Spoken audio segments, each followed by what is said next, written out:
So welcome to the first organizational meeting of the Comprehensive Plan Committee. The first order of business has just been happened. We've called the meeting to order. The members that are present have been sworn in.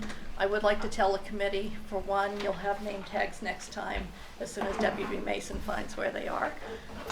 And one member of the committee, Bill Frazier, has already resigned. You'll still see him on things to sign tonight because the selectmen haven't accepted his resignation as yet, but he had some health concerns, so, and not, just, I'll leave it at that. So he's not going to be able to do the committee. I did send out just a standard type of agenda to all the committee members just to get us started. The first order of business is election of officers. And is there any nomination for chair? You know what, just in the interest of getting to know one another, I'd like to move to table that until maybe another meeting or two, just so we can get to know one another, work with one another, because the leadership of this organization is going to guide it for the next 2 years here. Is there a second to that motion? Second. Any discussion? Okay. I have one thing that I will say, and if that is the case, the committee is going to have to set the agenda before this meeting ends, so that we'll know what to do next, because that's part of the purpose of the chair, is so that I can bounce an agenda off the chair. And this is a little unusual circumstance. I mean, Yes. this is a committee that hasn't been impaneled for 14 years or something, you know. So, you know, I certainly appreciate your point, think it's a good one, but, you know, we have the practical matter of having to have somebody to coordinate with. So a few meetings, a couple, 3 meetings, not an issue, but at some point we need to have, you know, a chair. And the chair has really no more power, I guess, than anybody else, other than, you know, perhaps, you know, hopefully representing the interests of the committee and setting the agenda based on the meetings. I mean, it'll become obvious in the meeting what you want to do, I hope. And then we'll put that on the agenda and off we go. Yeah. So Is there any sense of having a chair just for this meeting, a temporary chair? Well, it sounds like you can run it, can't I you? can run Okay. the meeting. Yeah, I can. No, that's a good point. Yeah. Yeah, that's how we'll do it. I nominate Sue for a temporary chair. I'm not a resident, so I can't be a temporary chair. So all those in favor of the motion on the floor? Thank you, it's unanimous. So the new business, the first is consideration of adopting the remote meeting participation policy. This is a policy that the state basically came up with, or it's possible MMA wrote it, it's been a while now, that allows committees to use remote means to come to the meeting and participate in the meeting. If you don't adopt this policy, then all your meetings will be in person. If you do adopt it and someone is away for business, they can Zoom in. If you needed consultants that were out of town, it can be a little less expensive. So I'm not trying to advocate for the policy. I just want you all to know that there are some benefits. There are some downsides. Sometimes the technology has some interesting things, especially if Spectrum decides to go south or anything. So there are ups and downs to it. Sometimes people prefer to be Zoom, some prefer in person. We can do hybrid meetings, but we can't do hybrid meetings. And by hybrid, I mean some people on Zoom, some people here. But we can't do those without this policy. So. Move to adopt the policy as presented. Second. Mm-hmm. Any discussion? Or any further questions? All those in favor? Unanimous. Thank you.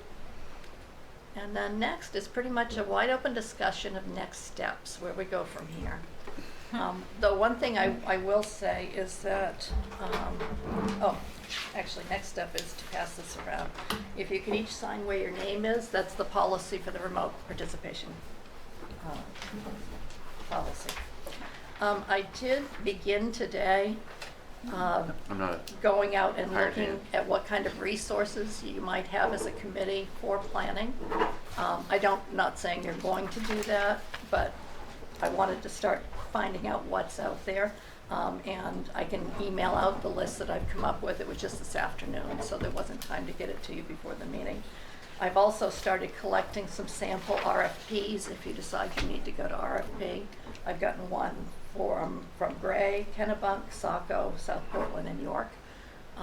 So, Planners? yeah, no, well, an RFP to go out to find planners, Good. yes. I think you're a ways away from issuing an RFP. Yes. I think along the line of getting to know one another, you probably want to take a look at the old plan and organizationally decide, how you want to approach this thing. And I think maybe you have a general idea of where you're going before you go out looking for a consultant. But after we do the RFP, we'll get hopefully some responses, and you'll be conducting interviews and selecting a consultant. This comprehensive planning and planning in general business isn't what it was, a decade or more ago. And state planning office is gone now, and so it used to be a requirement of towns, and so towns, I've been doing this for 40 years roughly, and I've been through several of these, usually in 10-year increments, and although it's not something that's required, it's something that is, I think, an essential component of the community.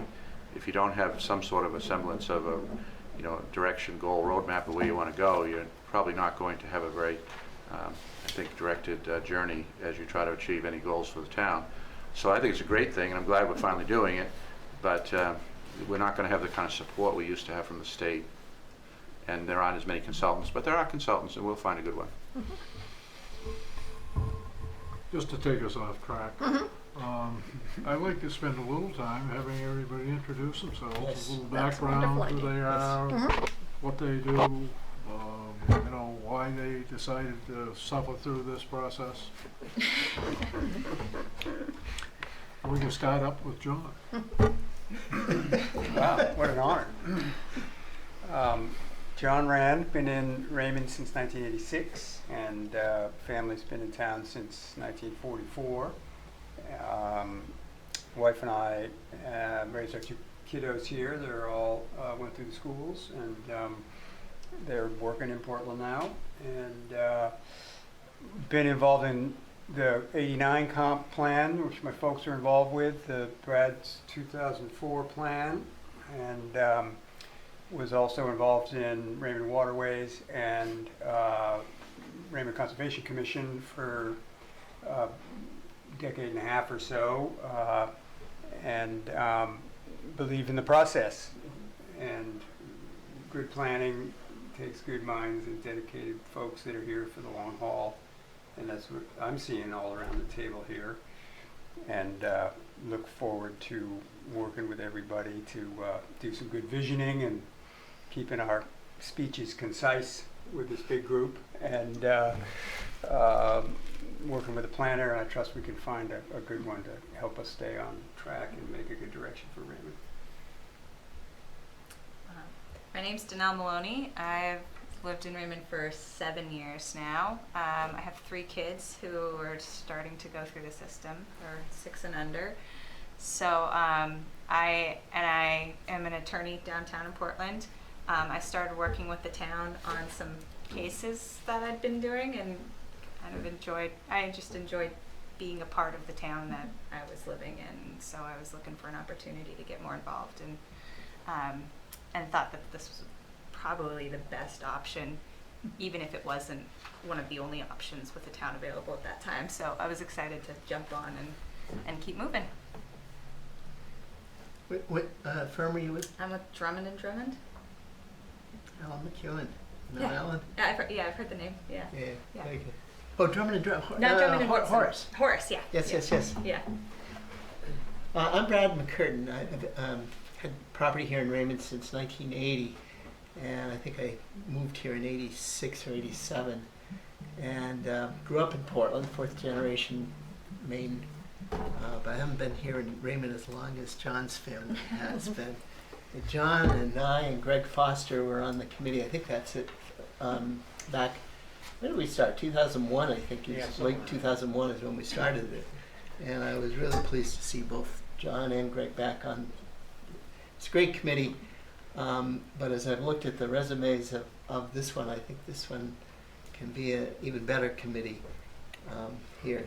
I've been involved in a lot of nonprofit organizations over my career. I won't bother going into them, but I love getting involved, whether it's at the community level or just nonprofits.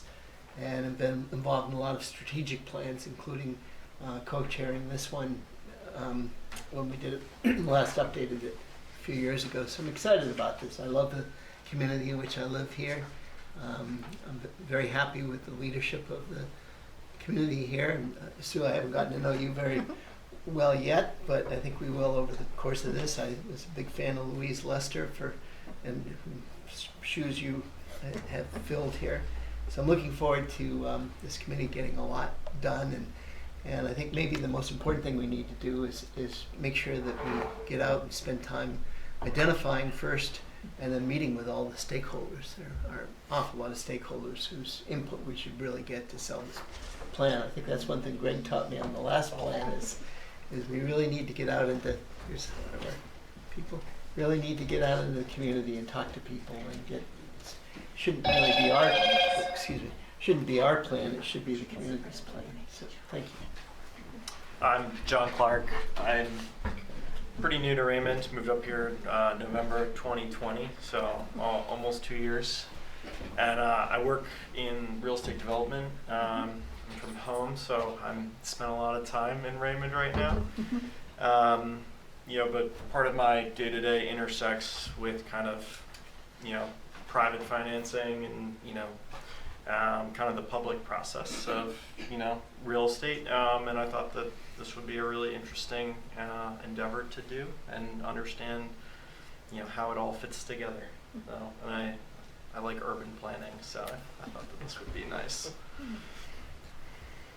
Well, I'm Greg Foster. I like Brad, I purchased land here, I think it was 80 or 81, and I moved here, I think I became a voter in 87. I've been here in Raymond ever since. And by trade, I'm a professional forester. I offer my services to private landowners who manage their forest property. I've done quite a bit of work in the town of Raymond for forest landowners. And John's not one of them. One of my competitors, who was a very good forester, does his work, Rennie Noel. I did do the town of Raymond's forest management plan for the 2 parcels I own, and we executed a timber sale on one of them. I also was on the comprehensive plan. It was the equivalent of the implementation committee from the 84 you said? Comprehensive 2004. plan? No, the earlier, 89. I think it was. Oh, yeah. okay. I can't read my own writing without my glasses. I was on the implementation committee back then, and then in 2004 I was on the comprehensive plan committee with Brad and John and others. I'm also on the planning board. I've been there for quite a few years, and I was on the conservation commission for a while. I think that was my first introduction to Raymond, being on a board with John and his mom and others.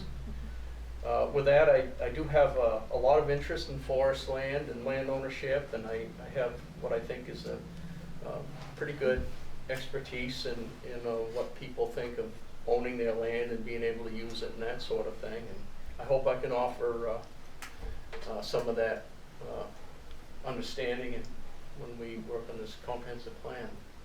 So with that, it's Frank. My name's Frank Mcdermott. I came to Raymond in 1968 as the teaching principal at Jordan Small School. Evolved through those chairs from teaching principal to supervising principal, back to teaching principal, depending on the school budget. Ended up being a superintendent principal here. I was here for 21 years, left here, went to Bonnie Eagles, assistant superintendent, finished my career over there as superintendent. My wife has been on just about every committee there is in town. She served 9 years as on the select board, and was on many, many other committees too at that time. I served on a number of committees myself. We have 5 kids, all up to school here. Got a great education and they're doing very, very well. I've always been interested in what happens in this town because I can remember when it was just a sleepy rural community. And Raymond has evolved into a bedroom community, that people have a desirability to live here. But I think we can even move beyond that. I think we could become one of the leading communities in the Lake region, and that's what I'd like to see us do. And there are many different ways of doing that. I'm going to be interested in seeing what ideas pop up here and see if we can come to some kind of conclusion as to where we should be heading. Because the town does have the resources to do anything it wants to do.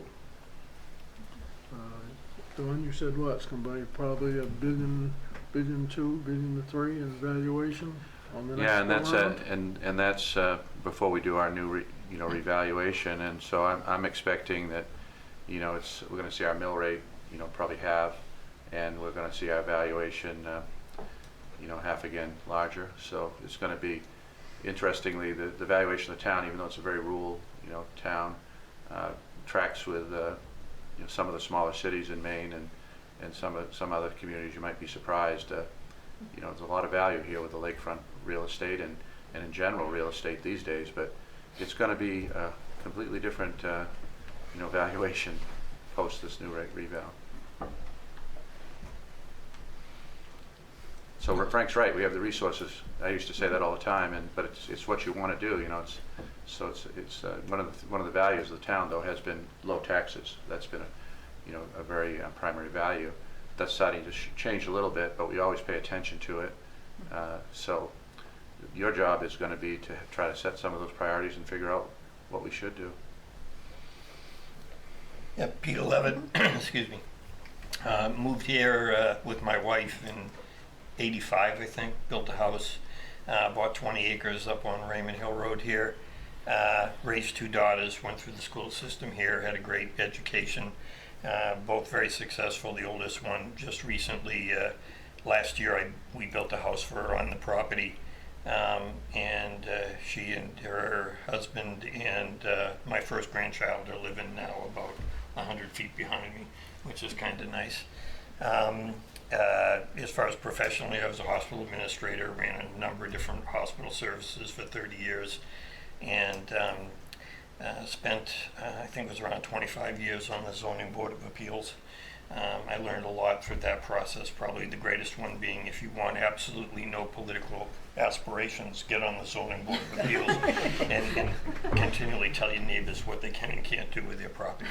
So I am looking forward to working with all of you and trying to chart a course for Raymond in the challenging years ahead.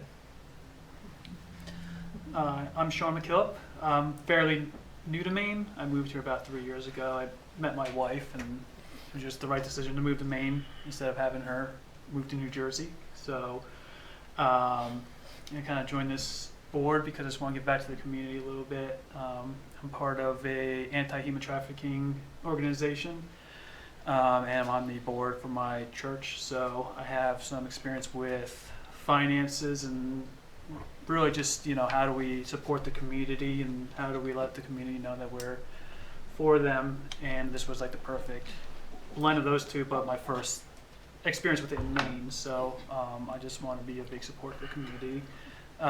Real estate agent here. Office is in Wyndham, but we go everywhere from Harpswell to even Bethel, so my spread's a little big. But yeah, so trying to keep the small feel of Raymond, but give it all the benefits it needs without it becoming Wyndham is kind of my idea. I'm Kayla Gonzalez. I've lived in Raymond for, I think it's approximately 7 years now. I currently work for the City of Portland, and I'm a former town employee. I was kind of coerced into being here, but I'm also happy to be here. I really am invested in this town. I believe in volunteerism, and I would really like to help Raymond face all of the challenges that it's going to in the upcoming years of a changing society. And last but not least, Jackie. Hi, first of all, I apologize for my tardiness. I thought the meeting was online and it was not. So I apparently didn't do all my reading and homework I was supposed to do. So Raymond. I've been here about 4 years now with my What's family. your name? Oh, Jackie Sawyer. Jackie. Yeah. My 3 kids are in, I've got 2 at the elementary school, 1 here at Jordan Small. I've been involved with some of the youth athletic programs, helping to coach. And I work as a real estate agent. My office is Mcdermott and Associates. We're based out of Auburn, which is where I formerly lived, but we've got a Sebago office as well. So being here in Raymond is kind of a nice middle point for me. In college, I studied international development. So development is an area that I've never really pursued, but I've always had an interest in. And you know, I grew up in Yarmouth, which had a really kind of thriving, you know, pedestrian-friendly feel to it. You know, a lot of recreational activities and everything, and I would love to kind of see that side of things grow here in Raymond. Get people outside and enjoying life around here. So.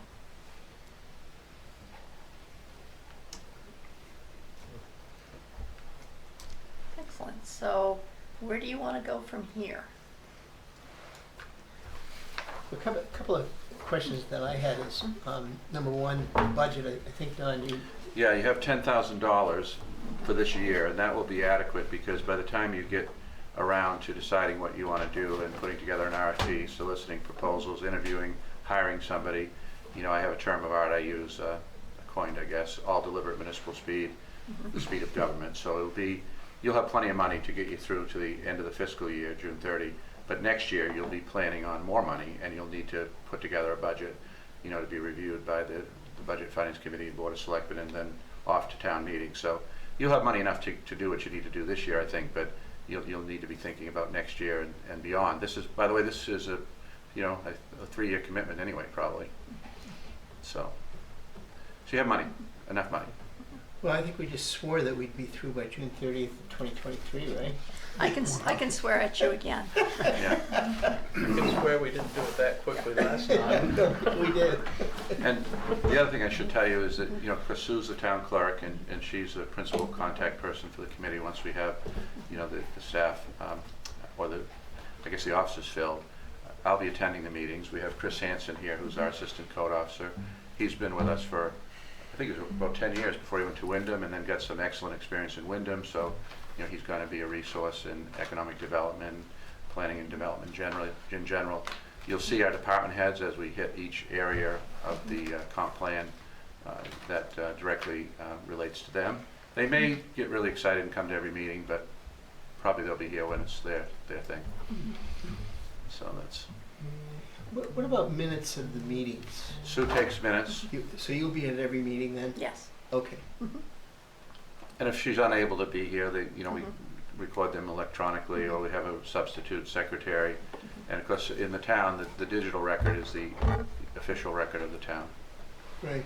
I don't take particularly detailed minutes unless there's some subject that you ask me to do. Yeah, and that's an important point too. That on this meeting, of course, you may know, may not know that, you know, it's being live broadcast, and then it will be streamed on YouTube and off the website as well. So there are multiple platforms that people can review and view the meeting. So that's something that when I started, you know, over 40 years ago, that was not how things went. But now everything is done that way. So where's the camera? There are multiple cameras. There's one right here. There's Okay. one right there. And they pick up on whoever. Yeah, and of course, and Okay. when we do the hybrid, the people will appear on the, you know, television screens and so forth. Behind that wall and behind the curtain is a gentleman who's running the whole system that does everything. It puts it out to YouTube right now, streams it right now, etc. And you're welcome to wander back. Right tonight is Sean that's out there as our videographer. It's the system, not the electronic piece of it, but the system itself, you know, kind of reminds me of the Starship Enterprise. It actually came from Harvard, of all places. Kevin, our tech guy, got the cabinetry, and of course it's been updated over the years, but it's quite impressive, and that's just part of what we do. We have server locations at the town office and also the public safety building, but yeah, it'd be worth taking a look, see what's behind the curtain.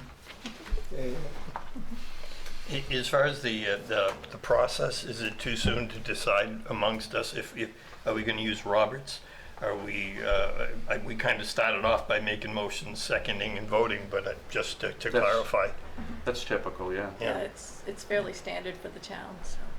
So is that something we need to vote? You can vote to Yeah.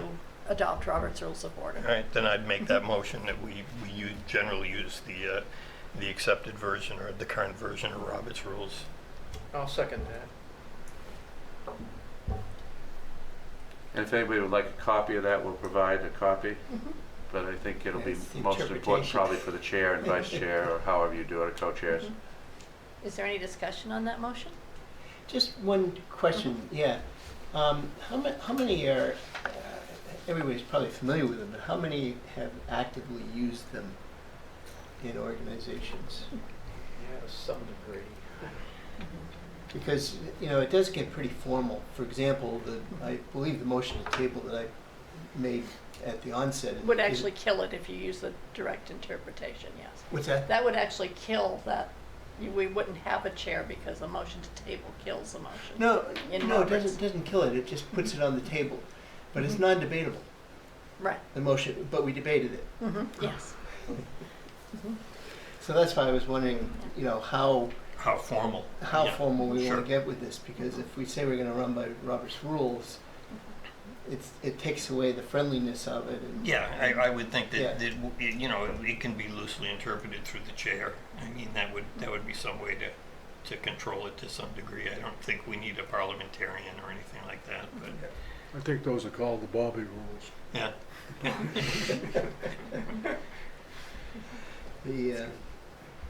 I can go either way on it. Right? I just wondered what people's experience was using it. I've used it in a lot of organizations, but it can get a little. I've no experience using it. I've listened, and so I don't have an opinion. I defer. I think I defer to those of you who've interacted with it generally. Modified Roberts with good judgment about how a conversation needs to keep going or not, and but we should keep it in the framework certainly that we're going to. Sure. Some discretionary Some type discretionary, of a capability amongst the board. If it seems like it's getting a little too hairy and we actually have to think about calling an attorney. I don't want to go there, believe me. Right, I already have one. Yeah. I have that experience. But at least the motion of the structure of the motions, the seconds, the vote, that makes what you do have a little more substance. Yeah, that part we hold on to. Yes. Yeah. For sure. Sure. So Brian, Yeah. it's a great question. So maybe a Sure. modified version of. Sure, with discretion to the chair or the board. And what I could do is send out the main moderator's manual to the board if you'd like, and that has a one-page, very mini Robert's Rules of Order that moderators use to moderate town meetings. And it's really, I don't want to say watered down, but it's just it's a one-page document. So that explains the motions and whatnot. It would be helpful if it's just one page. That would be helpful. Yeah. You've been in a lot of organizations. You have any? Use Robert's rules, but use them sparingly. Giving everybody a chance. It only to the point where it begins to get to be fisticuffs cups that you really have to, call them in. As long as everybody agrees they're going to behave themselves and they're going to listen to other people speak and that sort of thing, then I think we're fine. Yeah, correct me if I'm wrong, but we're really not, any of the votes we take, they're going to be on recommendations anyway. It's not like we're setting statute or anything. Right. That's correct. Right. A lot of what you're going to do, in my experience, is going to be more like a workshop meeting than a formal meeting. Although you'll have both, you'll be making votes on various issues, but there'll be a lot of not exactly scintillating TV that goes on. Yeah, and most of the time you'll probably come to consensus as opposed to Right. coming to a vote. But for instance, at the beginning of each meeting, I'll have you approve the minutes of the last meeting, and that I would prefer a vote on. and a vote to adjourn. Most people look forward to that one. So, but to have something is important, so Robert's Rules Light or whatever you decide is good. So I'll send out what I have, and maybe we can decide at the next meeting.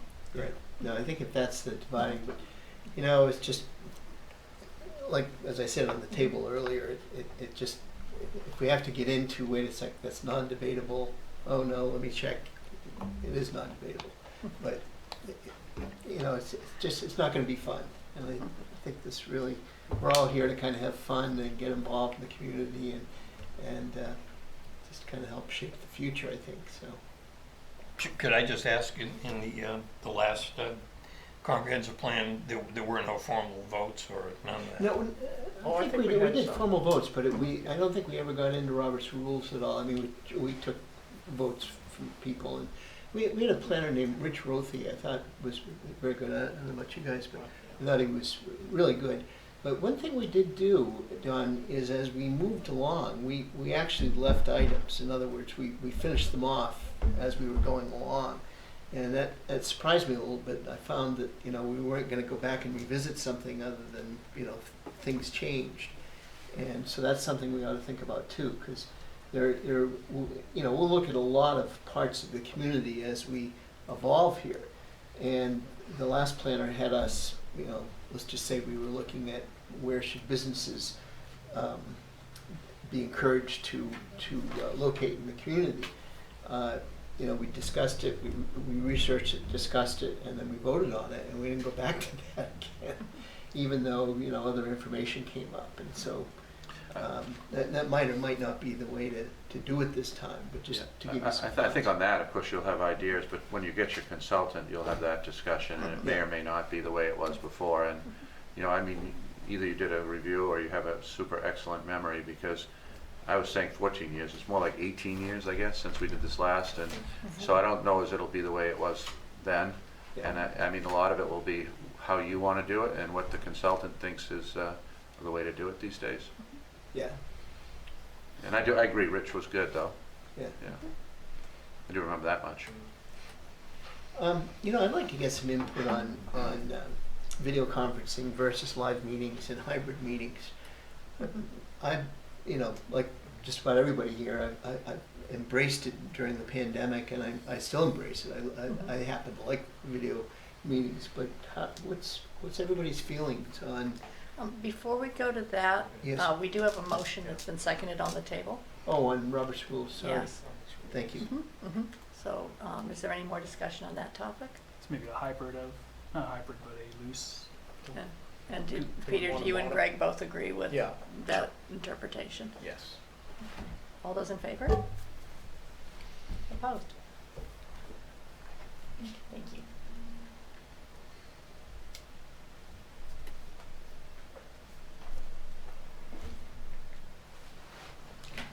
I'm sorry, go ahead. No, I'd just be interested in hearing everybody's thoughts on whether people would like to meet in person for all the meetings, or occasionally do video, occasionally do in-person hybrids, and what your experiences have been. I guess I'll start. Personally, I'm incredibly busy, so being able to remote in is extremely helpful, and it makes me a lot more available. I like the idea of doing a little bit of both. You know, I always think it's important to sit across the table from one another and really hash out an idea. And but I do like the convenience of zooming in and not having to be here, you know, specifically when I have to drive home, especially during the winter times. But I think a little bit of both, but still having those in-person meetings, I think is important to do every once in a while at least. I wonder if we could do some sort of a rotating schedule perhaps, so that, you know, I find it very beneficial to sit face to face and be in a group with people and be able to have a discussion. I think it flows much better than doing a Zoom meeting where everybody's on their own screens. So I wonder if perhaps there are certain topics that might fit better with an in-person type meeting, and some could be more remote, and it would work well for whatever it is that we're discussing during that meeting. I would be open to kind of either a rotating sort of a schedule or maybe every other month sort of, hybrid and in person or something like that. Frank? I may have a problem if we go with that kind of a setup, because I go away for the winter. I leave in December and come back in probably the end of April. But I'm available to Zoom anytime. And if that's a problem, then that would be a problem, and I will graciously get off the committee. You wouldn't consider flying back for the meetings? Well, depending if Dawn paid for it. This is Raymond, Frank, get a hold of yourself.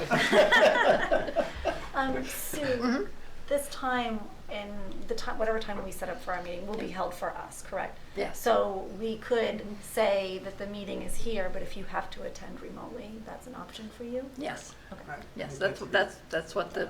I would suggest that's what you should do. I mean, Yeah. I would like to see Frank stay, on the committee. He has a wealth of information, as you know. Some of the folks who worked with him over years about the community and some really great ideas, I'm sure. And so increasingly, the technology is the way we conduct meetings. And I like Zoom, but I do agree you lose some of the personal connection, and it's not quite the same. So we could do a blend, but always have that option for people who, for whatever reason, can't do it.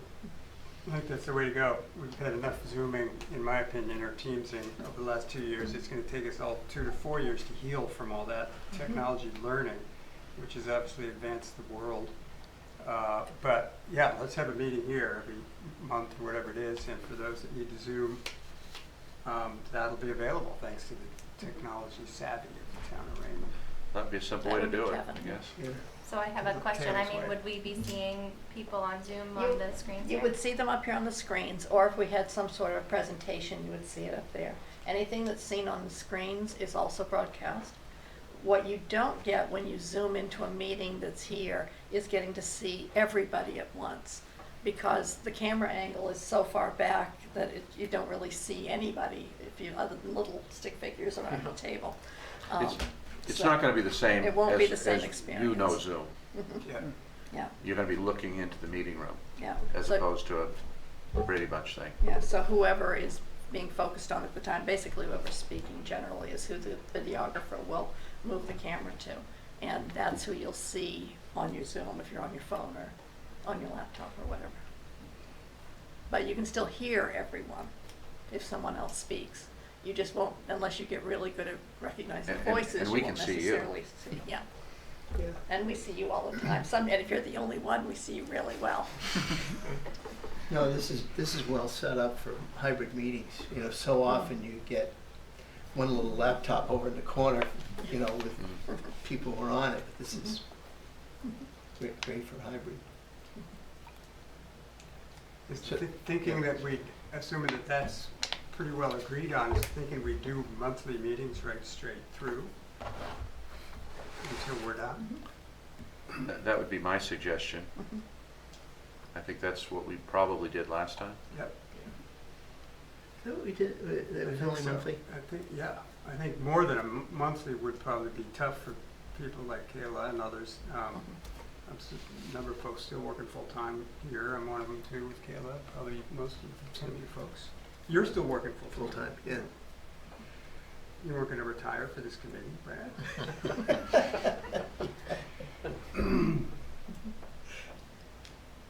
And just for scheduling, it's a bit easier if you pick a particular day Lock it in. and lock it in. Yeah.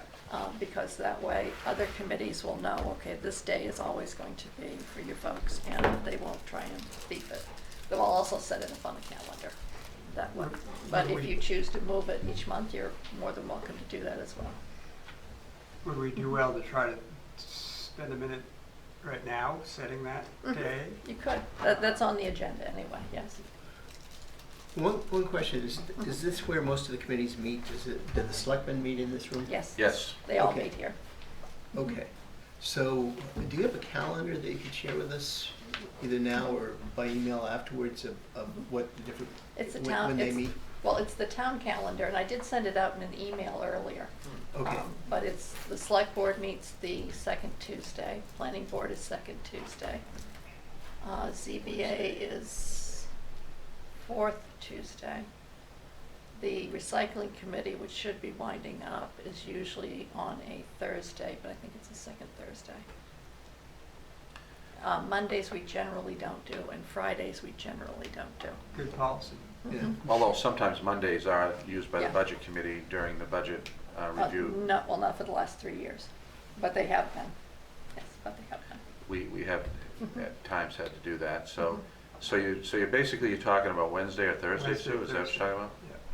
Yeah. Pretty much, they're more open. I mean, the second Wednesday is planning board, so that one wouldn't work, but. Did you send that calendar out today, or? I didn't. I sent an email. It was early on when just after you were all appointed. And the RSU also uses this building on That's Wednesdays. true. That's right. I And forgot about that's Wednesdays. Well, it's once a month. Yeah. Because they rotate. They correct? rotate and sometimes they change. So Wednesdays is a bit difficult. So that Thursday way. sounds like a good option. Thursday might be. Yeah, it's a tough, it can be a tough night for me. Yeah, There's- and Yes, it can be for Thursday Kayla. I usually have a standing meetings, Mhm. but they Mhm. start at 5, so if we did remote, Mhm. on my way home, I can tune in and pop in as I drive by. But that might be difficult for me, particularly. Winter, yeah. Yeah, Mhm. for instance, this October, every Thursday I have a meeting at 5. How late does the RSU use the building on Wednesdays? It's hard telling the school board, School board meeting. yes. Would they be? But they rotate, right? I mean, it's They not, rotate. They do. And It's every it's- other week, so and it it's- isn't locked So it's about in. once a month, they're here on Wednesdays. Roughly. Some months it Yeah, ends up being So twice. if we picked So a if we pick a day, Wednesday, they rotate around I think you could work around that if you Mhm. liked Wednesday better. Mhm. Or even, I mean, Monday, the only issue is when you have a Monday holiday, but we could work around those. Mhm. Mondays are a bad day for pretty much everything I've found. But for being a good, creative, energized meeting, Monday's kind of hard.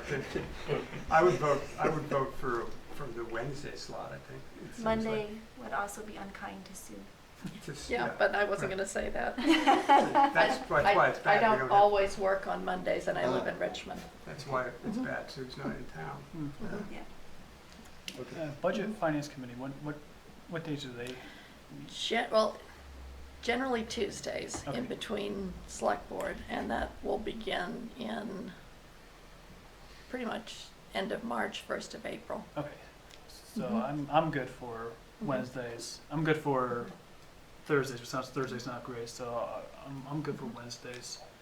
And I don't know if if we've gotten the school's calendar as yet. When we do, we put in their meetings. Right now, on Wednesdays, the 4th Wednesday of the next couple months seems to be the most promising. It's open so far as I click through. The 2nd and the 3rd Wednesdays are occupied by Planning Board and the Mhm. RSU. I think we grab those Wednesdays would be my vote. So looks like either the 1st Wednesday or the 4th Wednesday. Does it look, well, I'm almost there, but does it Okay. look like the school? Would it make sense, Sue, Schedule is to in put yet? together a proposed schedule for some period of time and have that, and we're gonna set the next meeting probably and have a discussion about that? Oh, Melissa has gotten the school schedule, at least for a Yep, while. up to December, Yeah. the 1st and Mhm. Yeah. You know, 4th Wednesday early. Like we do the Yeah. budget committee Yeah, it could. and selectmen have a schedule throughout the budget development Mhm. and review and adoption process, which goes over a number of months. Maybe that would be something to think about. Mhm. Do they try to do it for the whole year, or they just take a chunk of time, like A chunk of quarter? time, a chunk of time for them. Well, for their season. For their season of Yeah. activity. But for you, you could book it for the year, Mhm. and then you'd know. And you wouldn't have to worry about dates, you'd secure those dates, and although sometimes we have, despite our best efforts, we have some school issues, don't we, so. Yes, because they tend to change their But we can meetings try to work occasionally. around those and Mhm. have a block for a period of time that you agree on. But Kayla is right that the last Wednesday is available all the way through. is the first Wednesday available? If we think through till the holidays, we don't want to meet the last Wednesday of November or of December. That's true. Potentially. The first Wednesday of September is, and October, and November. Yes. Yep. I just wanted to double check and make sure that wasn't the day after. Yeah, the that's why election. I'm suggesting that you pick a date for your next month and then have Sue Well, and Kayla, she's pretty tuned up still on the schedule after all, Yeah. a year away or whatever. She has- It's almost been a year Yeah. since my. So maybe She you also can knows put where together it a is. proposal that avoids holidays Oh, and the avoids first- conflicts, and then we The have first a... one does The that. first pretty Wednesday sufficiently. does that from now to December. And then in December, or when it gets closer to December, Okay. maybe Look decide. at it then. Yeah. But we could lock in the fall quarter right now and not have more emails for folks to chase. And if most of us are good with the, what did we say, first Wednesday? Would first Wednesday work Let's be more? done with that and move on to the next. I agree with that. I can make a motion to say first So Wednesday. you're talking the 7th for the first meeting? Yes, Yeah. that would I be the can't seventh. make that one, but that's the only first Wednesday I can't make. And if you want to go without me, I'll let you. Only with your permission. Don, I'm kind of thinking the first big thing that this committee should address is a planner. Am I? The first big external thing, yeah. Yeah. Because I mean, if this were our September 7th meeting, what would our agenda be? I mean, what's more important right It now? could be to review the prior plan. And to talk about, your thoughts about this whole process maybe, and Yeah. what you're expecting out of it, because if you're going to put together an RFP, you're going to be asking the consultant to be responsive to, a program that you're going to be, implementing. So you might want to have a discussion about what you think it ought to be, look at some other RFPs maybe, and just have a general discussion amongst yourselves about what you'd like to see out of this process. Right. Just a thought, I mean. No, but if we begin with the end in mind, in this case, the end being getting a planner, what do we need to do before we put the RFP out? And what do we need to do before we hire the planner? You have to have an idea of what you're going to do. Yeah, exactly. Yeah. So if I think that's the first big item that we need to address, and so maybe if we spend our next meeting reviewing the plan, what's in it, and we've all got a copy of it, it's on the Yeah, website. And a lot of it's going to be, the cost is going to be dependent on, is the planner, more of a facilitator, somebody who is, leads the group through these complex topics. Are you expecting the consultant to do most of the work? Probably that would be unreasonable in some ways, and probably financially not, something that would be feasible. But you, by the same token, a lot of the work is probably beyond the depth and scope of what we could do, because that's what these people do. So you have to have some sort of a balance. But make no mistake, the folks who were here last time know that there's a level of work for the committee people. Yeah. And so you got to figure that all out. What do you want Yeah. from the consultant? So- And I think a good way to do that would be to look at some RFPs and, Yeah, in the bit that I looked at, as far as in general, and looking at some of the old forms and structures from when we had a state planning office, I mean, it would seem to me that we would discuss early on what part of it is boilerplate and what part of it do we want to hone in on that's specific to our community, and kind of meld those two together. But that would kind of be a starting point. Exactly. There is going to be a lot of boilerplate and pro forma sort of stuff, but yeah, that's exactly it. That's good view. Okay, I think this document, to me, this document is a great start. I mean, all those I agree. categories, we're not going to probably drop any of those. I think we'd be updating. Some of them would be boiler, but most of those chapters would need revision and revisiting in terms of the current state of housing, for example, Sure. in southern Maine. And Sure. When you guys worked on it last, I don't know that PFAS was even on the radar. right. So Yeah. that's going to be something new. It was still legal, yeah. So if we did our homework between now and the next meeting and said, okay, everybody take a look at the plan, and, you know, great suggestion. I want to call you Charlie. That's okay, everybody does. Just call Yeah, him even Charlie my wife. Butler. Yeah. Is Charlie your brother? Yes, yes. Ah, okay. He was great on the committee. He really was. You know, and look at the plan. Okay, you know, is most of this still relevant? And if so, okay, we need this. And what sort of agenda items? We don't have to have them at the first meeting certainly, but what should we be adding, like PFAS, as an example? And then, you know, where do we go on a planner? I think Rich, I think he did most of the plan himself. He wrote that up, and he really. Well, typically the consultant would probably put together the final report, Yeah. but what I'm talking about is a lot of the gathering of data, analysis of data, reaching out to other communities if that's useful, or agencies and Yeah. so forth. There's a lot of moving pieces in this thing, and if you have that consultant do all of that, which I don't think is Yeah. typical in any way, I don't know any town that's ever done that, you're going to be parceling out a lot of that work to the committee members, Yeah. and then he's going to be synthesizing it and putting it into some kind of cohesive, comprehensive whole that will be hopefully something that the community will embrace.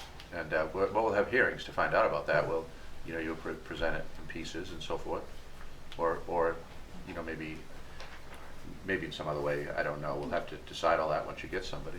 Yeah. You know, I just, you know, having been through the process with outside of the municipalities also quite a bit, I think ideally what I think constitutes a good planner is somebody who's knowledgeable about the topic, whether it's municipal or just anything in strategic planning, and can guide us through the process and essentially put the document together. I don't think anybody here wants to do all the writing of it. But as far as reaching out to other stakeholders, I think that's ours. You know, John might want to, you know, have some interests that he wants to reach out to and willing to take that on. Greg might, Frank might.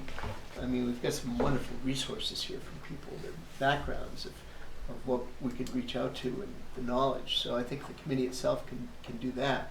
The person who just kind of guides us along, keeps it flowing, keeps writing up the plan as we go along, and is knowledgeable about, hey, you ought to have this, and I saw this plan, and then another one that I did somewhere, something is I think what we ought to do. So I'm not trying to lead this, but I'm just wondering if that makes sense, that you know, our next meeting, everybody's familiarized themselves with the plan.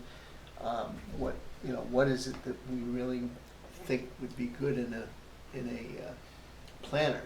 Any attributes, put them together, and then could you get us some RFPs? Yeah, Sue said that at the outset. She has some already. Okay. She can send Okay. some out. Yeah. And I mean, we just started, or I should say Sue just started, Yeah. trying to Today. identify planners. And so it's not, as I said, as easy as it was. She put something out on the clerk's listserv. We're contacting the councils of government, you know, our GP-COG, AB-COG, and some of the different, you know, organizations like that. As I said, there's no state planning office, but you know, there is a DECD, we can talk to them, and other agencies of state government that do planning. So I'm sure we're going to shake some planners out of the trees, but it's just not a thing as it was before. Yeah.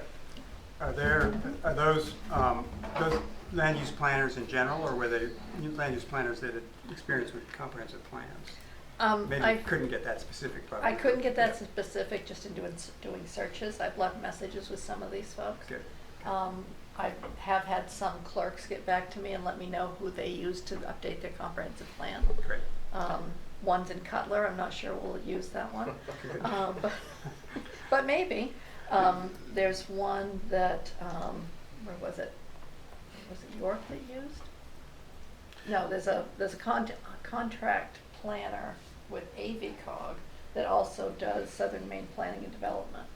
So Good. I've got a few You've names. got a good list going. Yeah, When this I've begun, and I did find that the Maine Office of Community Development doesn't assist towns in any way with the comp plan and doesn't have planners, which doesn't make any sense to me. But When this was a state requirement, of course, people were in this business heavily. Yeah. And so it's less it's not now, and so it's less of a business, if you will. But you know, Chris had a great idea, and I think this is another option. And so I would suggest that we post an ad on the Maine Municipal Association, you know, classified ads, and among other things. But what you see today too are you might get somebody who's left a municipal planning full-time professional position to start their own consultancy. He knows somebody really good who's done that.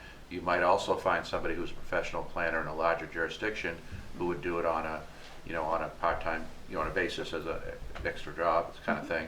So there's some really great planners in Maine, but and then there's still the independent consultant type planners. So I think we're going to find somebody, but you know, it's just a matter of getting, you know, some names together and getting the word out and advertising the right places, and you know, we'll find somebody. We'll find someone good. Yeah. And the RFPs I found are fairly recent. They're from like 2021, some of them. So.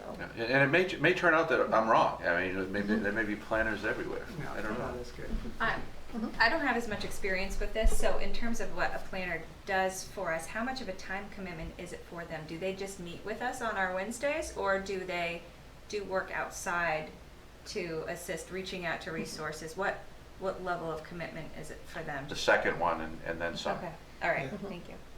Yeah, it's a big commitment, and as Brad indicated, writing stuff up, doing research for you. You'll do some, and you'll assist to the degree you can. But it's a lot. It's the meetings and then a lot more. Are there job descriptions that are available? And this is just to understand the full extent of the scope of their work. So when we're looking, I mean, I'm sure to a certain extent they'll have resumes and things, but it would just help solidify. Are there any job descriptions available that we have or have used in the past? Or I haven't looked for that, but I can. We can certainly get municipal planner job descriptions because I mean, basically the towns that employ full-time planners, they're doing this on an ongoing basis. What we're calling comprehensive planning, they're doing it on a day basis. So that would give you an idea of what planning people do, planning professionals do. You know, Kayla could get us the one from Portland, right? So you can see what they do. But anyway, you know, but this is a one-off kind of deal for us, and then we implement it. Hopefully, we have an implementation committee. I think that was referenced. The follow-up on this would be another committee that would help guide the recommendations of the plan to hopeful completion. And what's the expected time frame that the planner would assist us with, or is that depends on? The planner would assist you during the time you're doing the plan, which would be the 2 to 3 year period. Okay, all right. And then the implementation phase, which I think some of you people are on before too, that would come after. Okay. Yeah. As Dawn alluded to, not to get the cart in front of the horse in any way, and certainly getting the consultant planner is key to this, I would think, is the fact that there are department heads within the town that definitely are going to feed us information. I would recommend it sometime early on that there be some type of survey of the community, which would also help to direct us by finding out the issues. Yes, we did a survey in 2014, I think, and so I think that's a great idea to do something like that again. And it's a lot easier today than it was, and so that's a really good idea to gauge community interest and to find out what values people have. Yeah. What percentage of the year-round residents of Raymond do you have emails for? We don't store emails in the town office for most. We don't store emails in the town office for most people. Though we do have emails for people that have signed up for the Roadrunner and compost bins and certain projects. But we don't, as a general rule, have email addresses for people. Would the town have any privacy concerns if the committee were to ask the town to ask Sue, for example, to send out an email to everybody who had emails for? No, there wouldn't be privacy concerns. Okay. But it's a pretty low percentage is what you're saying. Yes. Yeah. And it would be kind of targeted audiences because they signed up for specific things. Yeah. And it would be people who are already engaged with the town, usually. Yeah. Right. So your best bet would be to create such a survey and then put it out for everyone to do. So you would advertise that the survey is out and to where to go if they wish to complete it. Yeah. I recall, this is dating, so this is a while back, but I remember attending at town office. There was a meeting of, and it was just basically dispersed as general information to the community to come in and talk about what the priorities were in the town. I think what happened at that time is number one was clean water, which was interesting as far as what was most important with those individuals that showed up. Once again, probably a couple of dozen people, but even a couple dozen beside us that are engaged enough to give an opinion about what direction we should be going, where they think the issues are going to be in the coming years, would be helpful. But once again, that's a cart before the horse. Getting a planner to guide us would be number one priority. So I'm kind of thinking if we came here next month, looked at the plan and just some ideas.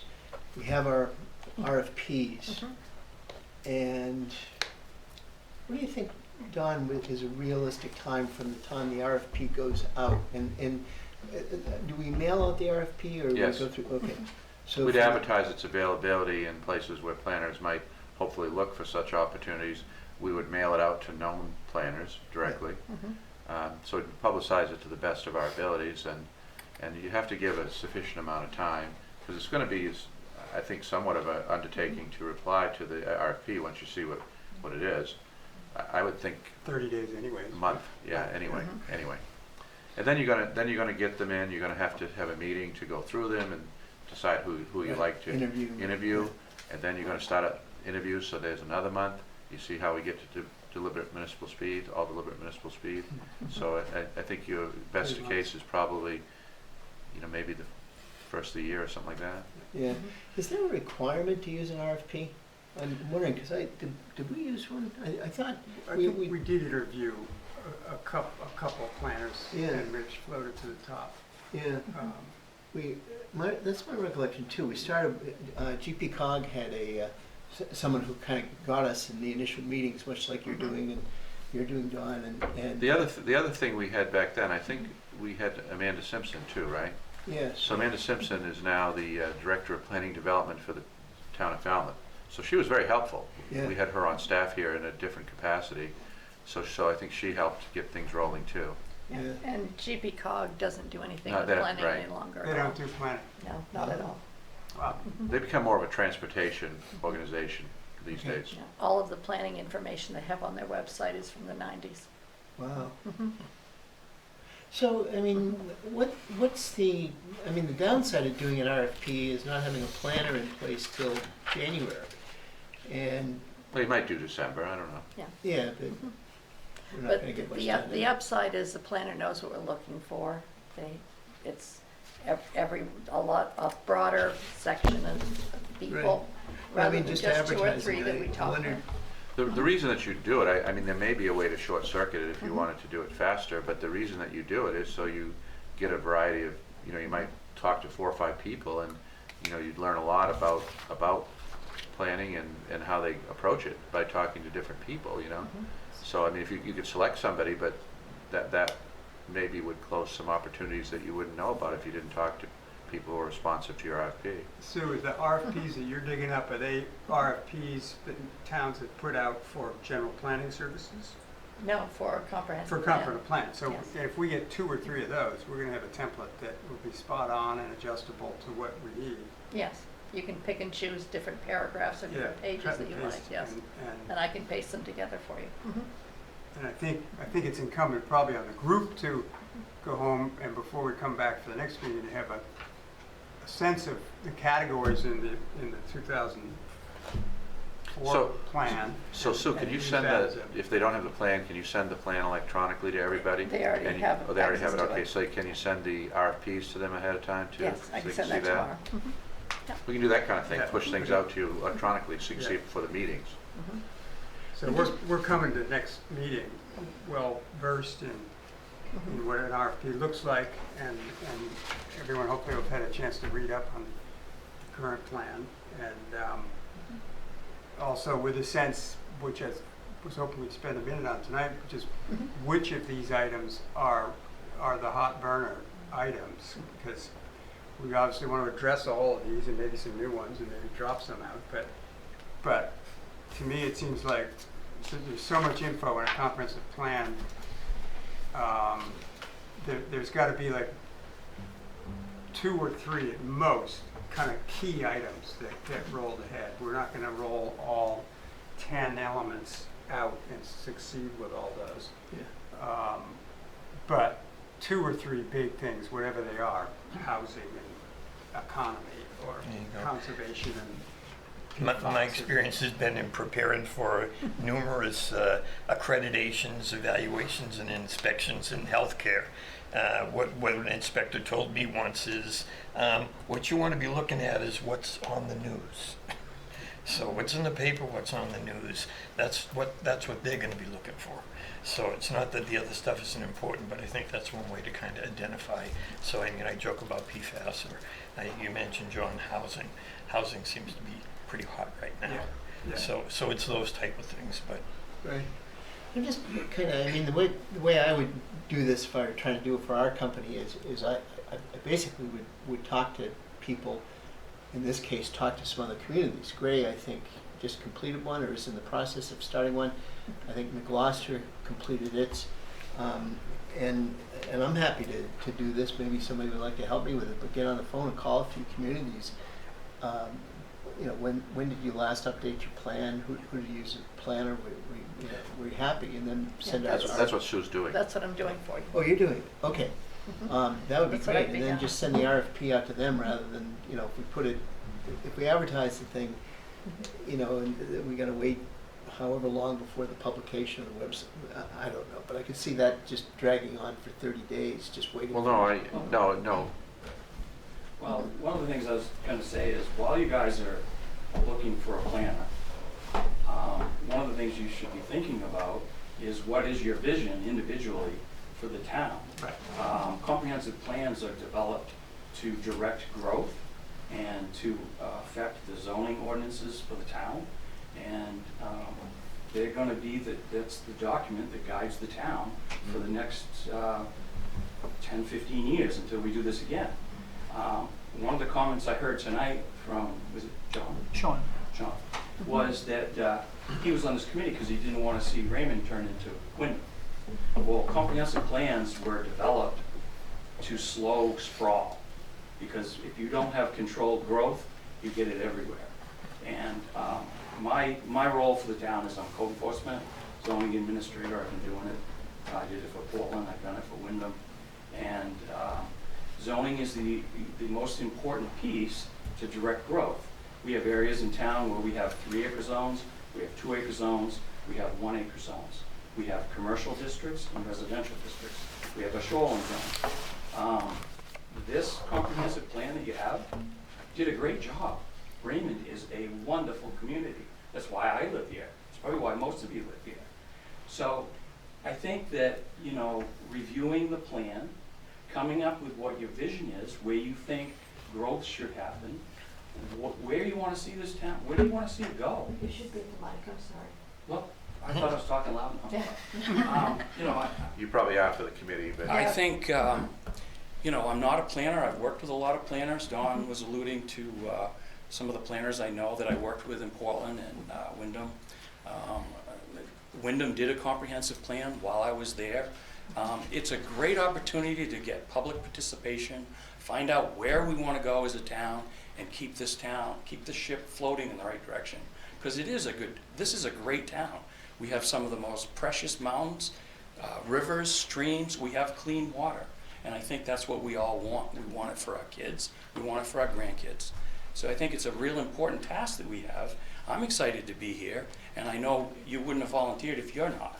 So, you know, I didn't really want to say too much, but I think this is an opportunity for us to shape the future, and I think that's why we're all here. Yeah, I would second what Chris is saying. Just real quickly, what I had jotted down was this is from the Maine Communities Comprehensive Planning Committee 2005, and it basically just defined comprehensive plans are the legal underpinning of zoning ordinances, intended to ensure that the power of the zoning is not used arbitrarily, unfairly, and with attention to documented need. And that just seemed to me to be fairly succinct as far as describing what a comprehensive plan's goal is. It's the underpinning of our zoning ordinances, Well, legally. I think it's part of it, but you know, we need to. I mean, for example, should the town be purchasing land for, you know, public use? When, you know, if it's in the plan, then when something comes up, you know, what does the plan say about it? Sure. Yeah. But as you say, example, Brad, and- it's use, so that's the Right. word. It's nice we've got a liaison to the planning board here. Right. I mean, that's an excellent piece but- of resource. Right. It goes far beyond, though. I think, Chris, it's an important part. If you go back to the plan that we had, when was it? 1990 or something? Someone mentioned that. Yeah. I mean, that one thought that the way to slow sprawl was 5-acre minimum lots out in the area. And Raymond became the fastest growing community in Cumberland County, in southern Maine, I think, wasn't it? We went from, What time period? when we did our last, started the plan in 2001, so the census from would have been, what, 90 to 2000? Yeah, I think in that time period, there was a lot of, you know, proposed development on the boards, and a lot of Yeah. it didn't happen, but, you know, because with the recent, you know, what had been sort of a housing boom, we saw things coming back, but now perhaps they're cooling again. But Raymond as to my knowledge, has never been the fastest growing. I mean, when you look at fast growing communities that probably would regret a lot of what happened, my hometown of Scarborough is one. Gorham was the fastest growing town in the 80s, for sure. Maybe Scarborough in the 70s, Right early now 80s. it's Wyndham and Auburn. It's Wyndham and Auburn. So it's not us, but that's good in a way, because, you know, we want to preserve the values that we have, but you can't have zoning that's, you know, discriminatory, as Peter, you know, outlined. That's a big part of it. But there's also, you know, there are other elements. You know, there's environmental protection that's unrelated to zoning. There's capital planning, which of course we do in a much better way than we did, you know, 15 years ago, 18 years ago. So there's all kinds of different elements of the plan. You'll see it when you look at the plan. But he's right. I mean, that's a big part of it. Chris, it goes beyond zoning. Oh, For example, I totally agree bus with you. service was 100% something that we agree. advocated for. It's everybody's vision. Yeah. And, you know, whether Can you go to the it's- podium?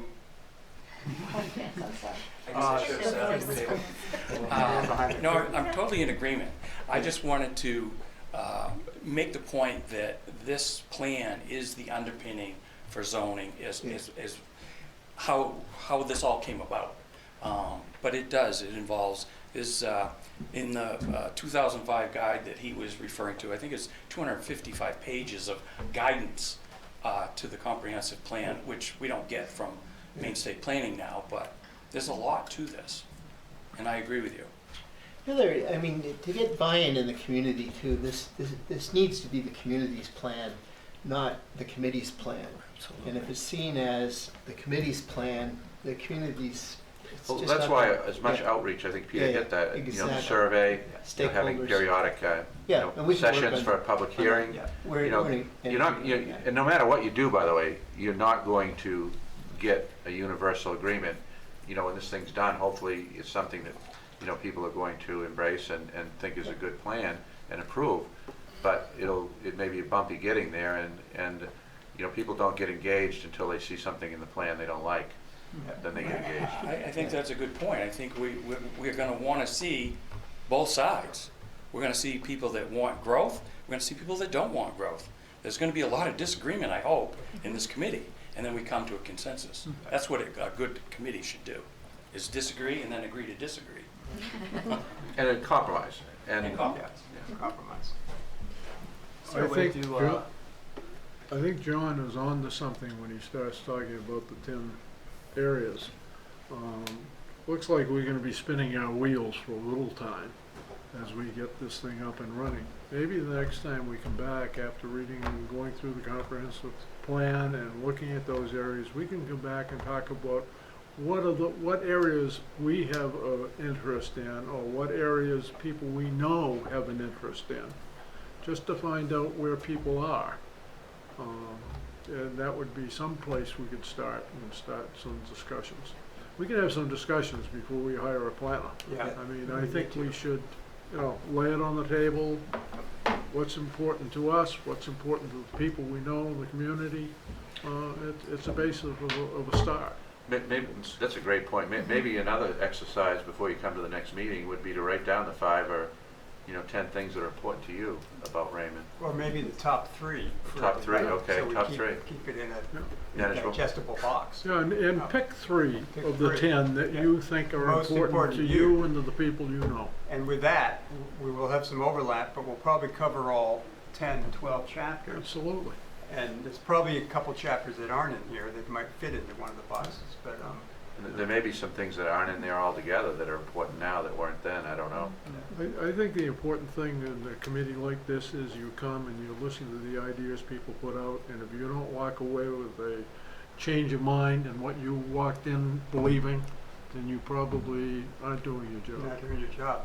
And the planner's great, but we're hiring her or him, and we want to give that contracted consultant a pretty focused scope of work, and with clear targets of what our priorities are, recognizing we got to hear the public as a big piece, and the planner would help with a couple good public presentation things where folks come up and pin the tail on the donkey and on the boards and stuff for what their favorite, most biggest needs are in the community.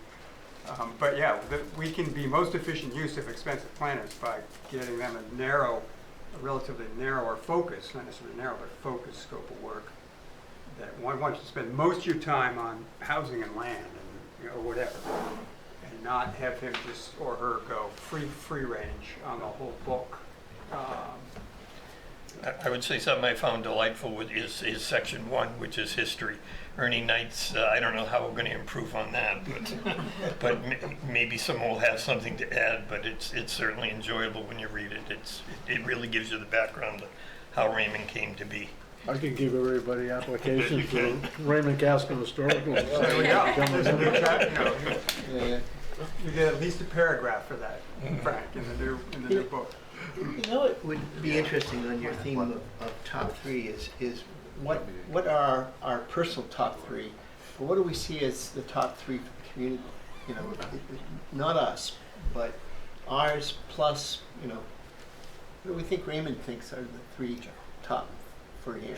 And I think to add to that too, from a personal perspective, there are things that we know we need to address. We will need to continue to address affordable housing. We'll need to have zoning be a major part of this, but I would love to have recreation be a part of it as well. So I don't want to set aside what we absolutely need to have. I don't want to risk losing what we need to have for the things that we would love to have, the things that are going to continue to make Raymond what we love about it, but may not be or a little fluffier than affordable housing or education or something that we know needs to be on the agenda. So that, I think we have a charge. yeah, I think we do. So we got RFPs coming. The meeting's going to be on that Wednesday, the 7th. I believe it was the 7th. So in 2 weeks? Yes, roughly. It is.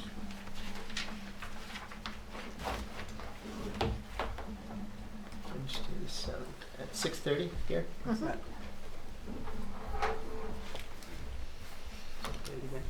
September 7th. And we'll come with 3 items that we think are important to the community. We'll have some RFPs to study. We'll talk about the plan. Right. Sounds good to me. Do we want to have a target for run times on these eventful nights that we're signing up for? The ZBA just did that. They said let's stop at midnight. They went till 1:30 the night before that. Is that local time or? I think you want to have maybe a couple hours. Yeah, I think they said no new items after 10. Yeah, I don't think you want to go past 10 to begin with, but that's just me. It's fine with me because I'll be in Arizona for the winter. It can be 3 hours after the time change. 6:30 to 8:30 is a pretty good run for a meeting midweek. I mean, we don't need to go to 9:30, do we? No. Okay, no, thank you. I think a 2-hour meeting. I mean, it'll focus all to be it'll encourage us all to be focused in what we're saying and trying to get to common ground or areas that we need to debate further. But I just suggested 2 hour. And I think that's right. And I think the way to make I'm getting a sense you want to really get going and make good progress. The way to do that is to have the materials you need transmitted to you electronically between meetings, so you can come in prepared and ready to go and make some progress. And we'll do our best to do that. I mean, we just need to know what you need. So Sue, just to reach out, I just kind of have I downloaded this, and basically it's the use map for Raymond. Yes. And the different, but I've got no way to know if this is the current. This is 2008. So are those questions we can just ask you? That's something that Chris might know. Oh, I might be able to. 2008. Yeah. Would you let mine go into the mic, sir? I don't know what version you have. It just says it's the 2008 use map for the town of Raymond. Zoning map? Yeah. I think that's out of date. Yeah, I know of a couple of amendments since 2008. Yeah, There was some an of this has overlay changed. district. Some of that's changed. Yeah. So a current get you use a- map we would can be get you A helpful. current use map would be helpful, yes. Yep. If there's a need to go later than 8:30, we can always take a majority vote of the board to do that. And the other thing, I mean, people have varying familiarity with the community. Some people have been here a long time, some people not so much. If there's anything at all that you think would be helpful, contact us. We'll send it to you. Any documents about the town history. I mean, the Ernie Knight thing, that's a great suggestion. There's all kinds of materials that you could review, or not. I mean, but it's. I think knowing something about history is important to maybe developing a path forward. But we'll provide whatever it is you want, individually. So some of the old timers, like myself, and maybe not Frank and Brad or John, but we can Greg. We can send it out to the people who are newer. Well, and one thing, if you don't mind, I'll throw out is that we do have a sizable election coming up on November 8th. It's quite soon, but if the committee had anything they wanted to try and get out to the community, or do a straw poll type of That's a great opportunity thing for at the survey. election, it is. Frank has some experience with how many people will stop and talk at the Absolutely. election. He did that for the Absolutely. blacksmith shop. Yeah. But November is potentially going to be huge, so. When do you go south or west? In December. End of December. So you're here 3 calendar year in, Yeah. and then back in May? Be back in April. April? Yeah. Excellent. Quick question. How well do you know the town? And that's rhetorical. I mean, think about it. Would it be useful for us to take a tour sometime of the town of Raymond and see the Yes. hither and yon of it? Because Yes. Raymond covers a pretty That's a big great territory. idea. That is a great idea. And it's interesting to go from the tip of Raymond Cape to the gray Raymond line in North Raymond, and around the horn here. And not to belabor that point, but as far as in Ernie's history, he talked about just the size of Raymond. And one of the things that interests me is just the topography. So, I mean, at one point, a few hundred years ago, I mean, we also incorporated Casco and part of Naples. Right. And they actually had to cut it down.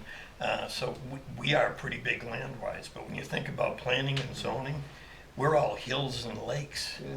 So as far as actually Boulders. So we have a rec Boulders. bus. We have a town recreation bus. We can have our rec director, who has the appropriate credential to drive the thing, do that if you want to. We have a 27-foot Coast Guard patrol boat that we could probably get most people. I mean, the committee certainly. I think we'd get you on there, but so we could take a tour of the big lake. And but I mean, we've got, besides Sebago, we've got 5 or 6 other ponds. 5 or 6. 5. 5 ponds, 2 lakes. So if you're not familiar, that would be great to take a drive around. Yeah. I love the idea. Raymond is an amazing town. Once you get around it and start to see some of the things you get to see here, it really is an amazing place. well worth the tour. And Don's right, you've got to take that boat trip if you haven't taken that boat trip around Sebago and to see. Shoreline. Yeah, And- to see. And right now, if you're following, and probably you are, the media, right now we have a unprecedented in my career and I think in Chris's as well, and violation that has happened on Sebago, and it is striking, and it will tell you why you need to protect the natural environment and why this process you're in is so important, and to have strong ordinances and to uphold them. And that's what we're going to do Yeah. on this one. What would you suggest for a boat tour, like a Saturday or Sunday or something? Yeah, I don't know. We got to do it before it gets too cold, and we probably, I mean, we're probably going to need the 2-boat deal again, so we could do that. We could pull together, and we could do Sebago. And what, meet down at Raymond Beach? Yeah, Yeah. yeah. I think our boat. We Is had it 10 on our boat? 10, but there's 3 crew members, so it's 7. Yeah, so 7. Yeah. So we need to have a second boat, but we can do that too, I think. Yeah, So why don't we put that on the agenda, because September's probably gonna be a great month for that. it is. And then we'll, Even into early October, it's not a bad ride. yeah. Yeah, no, that would be, We can go goose hunting. what's that? Yeah, We can go goose hunting. yeah. Yeah. And then the bus tour too. Yeah, the bus tour, that's no problem. We can do that anytime. Right. We need a special driver for that, or? Yeah, and Joe has the school bus driver license or whatever the credential to do that. Joe I think Bruno? Nathan, no, Joe Crocker. We actually have if you don't know, we have now a full-time recreation director who's great. He's got excellent programming, and he's working a lot with young people, but also he's working and developing programming for adults and senior citizens. I think that we could do a lot more in that area. There's the whole age-friendly thing. We're going to get this school here, so we're going to have an immense opportunity there. That's a big discussion, is what do we want to do with it? It's much larger than what the town needs for a town office. I envision that you could have adult education, you could have maybe some nonprofit presence there, you could have different committees and different organizations. Community center. library. Community center, the library, of course. Voting. Now we have the town library. The library is a town department. So Raymond's kind of on a roll moving forward, preserving the values of the past. But I think, you alluded, I think, to the idea that we should be looking at some of the, what you call them, fluffier things. Fluffy. Yeah, well, we're Very big technical right term. now. Right now, we're kind of big on fluffy, I guess, Yeah. if you want to look at it that way. But and that's what makes the community attractive Yeah. and vibrant. If we're only attracting retirees and the only metric is what's the tax rate, I don't know if that's a sustainable and proactive way to look at it. And that said, I mean, one of the strong values of the town has been the tax rate, but I can tell you from the time here, 21 years, and the 16 years roughly I spent in Rockport, you can have both. You can have low taxes and great services. And fluffy. And fun. Yeah, so that's an important point, though, it really is. I mean, Yeah. what don't we do now that we might want to do? What a difference in the village. I said, what a difference in the village. Oh, yes, that was done on a grant, a 50/50 grant, all deliberate municipal speed. Only took 7 years, but basically we went from a federal program to a state and back again a couple of times, but it's now done as of today, and I think it's great. And then, because the original project on 302 was one of the first ones I did with Frank's wife, and back then there were 3 women on the board, and they were very much wanting to move the town forward, and so we had the Route 302 development project, we had the waterline project, we did the public safety building, we did the first of the bonds for road improvements, so we did a lot of things. And now people look at those, even the opponents, I think, look at them and say, that was pretty good. And even some people say, who are opponents, I was always in favor of that. That's what happened. The sidewalk was very controversial. There's only been, to me, one complaint about the sidewalk from somebody who doesn't live there. So that's a real significant achievement for Nate and his crew and the contractors.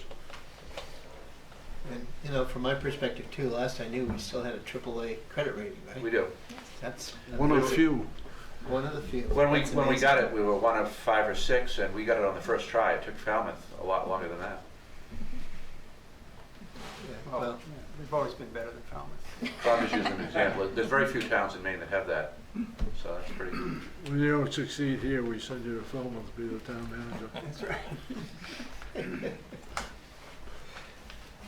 So are we ready to run over what I've captured as the agenda items for next time? Good, go. The obviously call to order, approve the minutes of this meeting, review the 2004 comprehensive plan, identify 3 items each that are important to the community and discuss the boat trip plan, and between now and then, Dawn and I will come up with dates that would work for the town and also with the bus tour.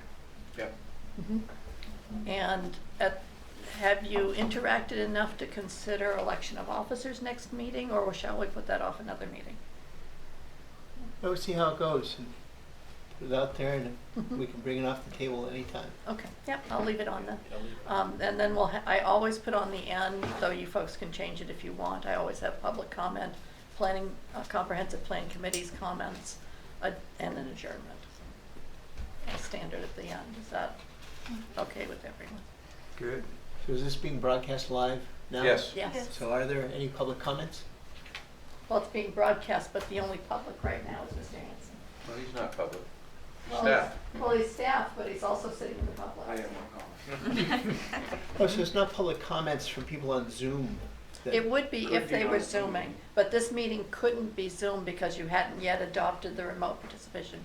There will, I mean, typically we don't see, a significant amount of public comment, but sometimes, depending on the topic, you do, and so you can get a lot of good information that way sometimes. Yeah, Yeah. And that does though lead me to a question with Zoom.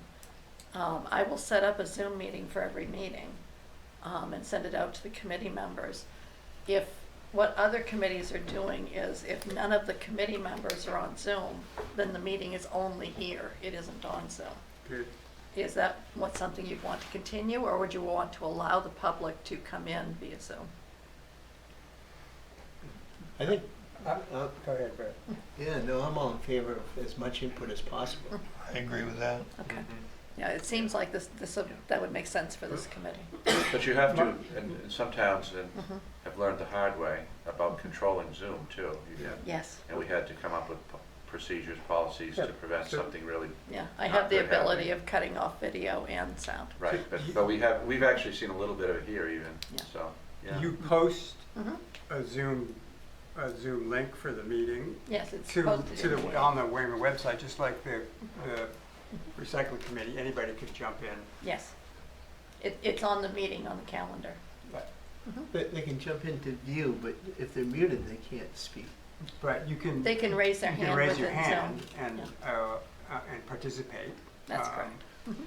So I would just suggest that we perhaps have that as an option, but maybe once we get our feet on the ground and get rolling, just so that we have a course and a speed, and as opposed to having it be public for the next couple of meetings when we're getting organized, I guess is my point. You Or- can use but- that option intermediately, when you decide that you're having a meeting that you would really like to have more public input than other meetings. I mean, we may find some of our meetings don't really need public input, and others we would want. So you can decide that per meeting, couldn't you? Yes, you could. And you could advertise more that we're seeking public comment for this meeting, for instance, in particular. This is the subject we're talking about tonight. And we'll be able to put it on Facebook, on the website, on the sign out front, on the sign by the fire department. But when it's live, anybody from the top of Pismere Mountain or maybe Or Kate Hawaii. could show up in a corner in the screen here and say, I think that's a great idea, or Yeah. don't think that's a great idea. No, they wouldn't, They'd have the ability to raise their hand, yes, get because- acknowledged by the chair or Yes. whoever, and then they're on the screen and they're in the meeting. well, if the public comment, and I'm looking to you two for guidance on this, but if the public comment is at the end, That- Why would the chair recognize them? Not until yeah. their piece in the agenda. Right, Right, right, yeah. right, yeah. Right. Yeah. But if they want to comment and you want to entertain comments while you're discussing something that's on the agenda, then the chair would recognize the people. I would let the chair know there's someone that's raised their hand that has something they want to say. Right. Mhm. But I like the idea of having the public comment, but maybe just having it at the end unless Yeah. it's Mhm. a separate, Some, yeah, you know, separate agenda block. where we're looking for the comment. Dedicated Yeah. block. Yeah. Mhm. Is there a way to do like a mailer for a survey to Hmm. kind That's what we did last time, was a mailer. and it was Can be pretty very successful? expensive, But it can yeah. be, pardon? It was Was it fairly. successful? It was fairly successful. I'm trying to think what the return rate was. It was very successful as Yeah. they go. Yeah, it was, Yeah, we it was had- much we had, higher than they expected it to We be. had Pat Murphy from Pan Mhm. Atlantic do it. Yeah. You probably know him, and so, Yeah. yeah, he was really good, and so, Mhm. it wasn't terrible. I mean, I think the cost of it ranged, I think the high one was about 20K, and Mhm. I think Pat came back with about 13.5, and then I negotiated him down to about 10, Mhm. the Raymond thing. And so it was money well spent for what we got out of it, I think. Mm. So it's not big money, not huge money. No, but, you know, I wrote a lot of articles. I was looking at them the other day for the, whatever the newspaper was at the time. And, you know, we were out there all the time and just letting people know the comprehensive planning was out there. We did neighborhood meetings. And we were, you know, you mentioned about the election. I'm glad Mhm. you did that because that was a great opportunity, as you know, Frank, to just get in front of people and have some conversations. And here's our survey. If Mhm. an idea, if you were able before then to identify the 10 things that you think are important, let's say, and you had the ability to have somebody at the checkout with a single sheet of paper with 10 things on it, pick 3. Maybe people would do that. Yeah. Mhm. They would, actually. That's how I found out about the Raymond Casco Historic Society. Mhm. So Yeah. that, and then that led to the voting of it too. So Mhm. I thought that was very impactful. Mhm. So somebody would have to be manning that throughout the day, and Or you'd probably, somebody's, yeah. yes, you'd probably get good feedback, I think. Yeah. Mhm. Absolutely. Oh, yeah. It would be great feedback. Mhm. Yeah, and there's probably going to be at least a couple thousand people go through there on election day. Usually, it's either the Mhm. polls or the dump are the best people, but we don't have a dump. The best places to meet people. Talking about politics, those are the best places. That would be a great start for us. It really would be a great start for us, with Mhm. getting feedback there. So should I add to the next meeting as well, identifying what you want to ask the voters? But it's gotta be simple, something they can do Yeah. fast. Yeah.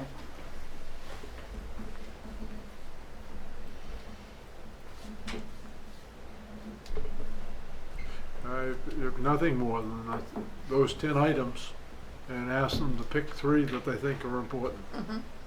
All they have to do is circle Yeah. 3 of them. Mhm. And, you know, if we had 4 or 5 people working that day, we could hit almost every single one of them. Yeah, the polls are open for 11 hours. Oh, no, I'm sorry, 13 hours. What are they, Sue? 7 to 8. And not 7 p.m. to 8 p.m.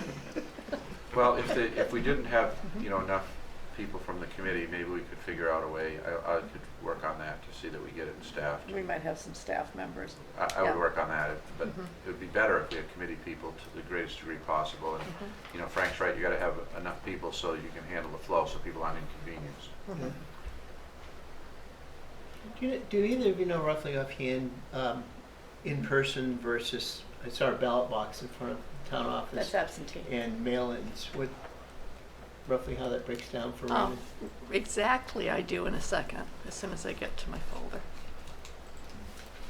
All of those stats are on the website as well. And right now I have election statistics going back to, oops, and I'll go away.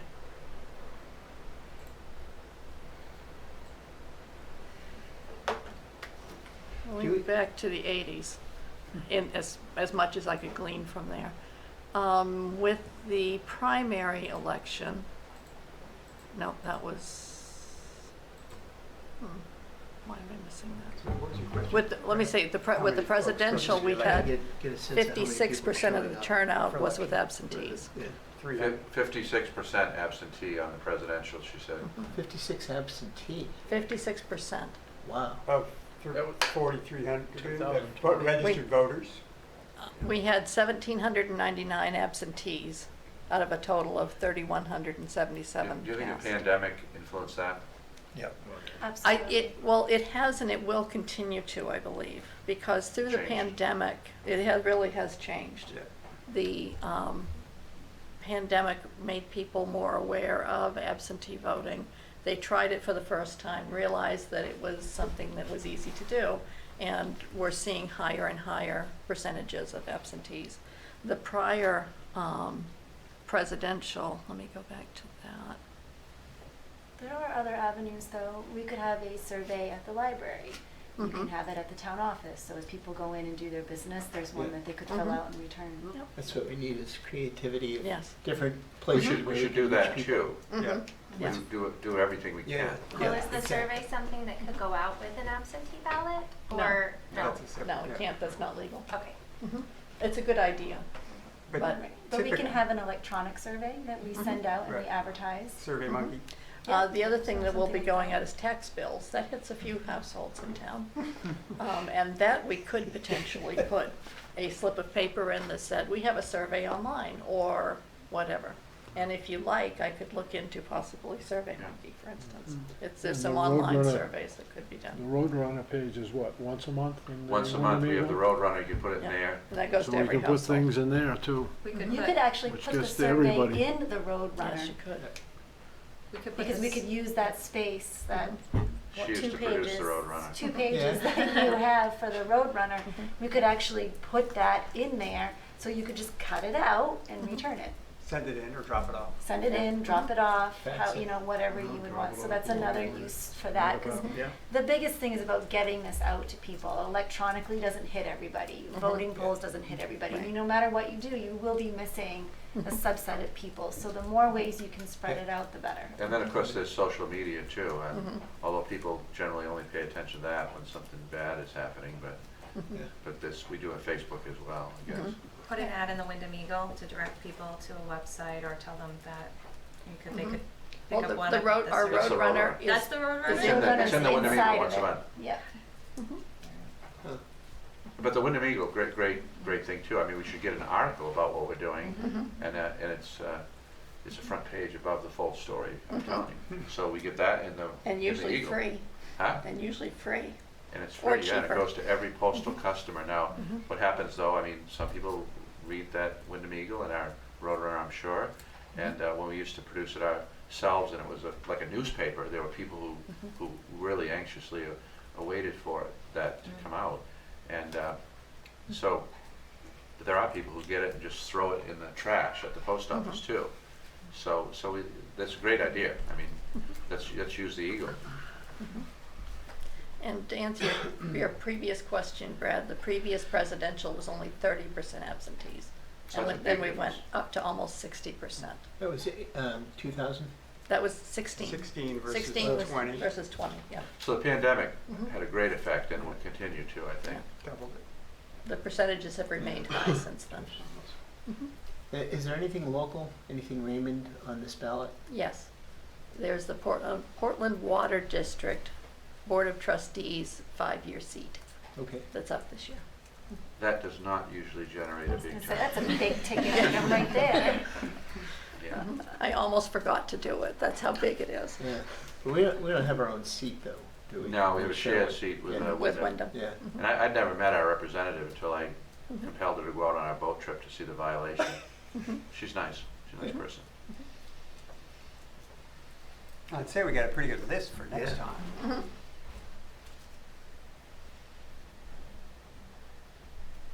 Any reason why we can't adjourn?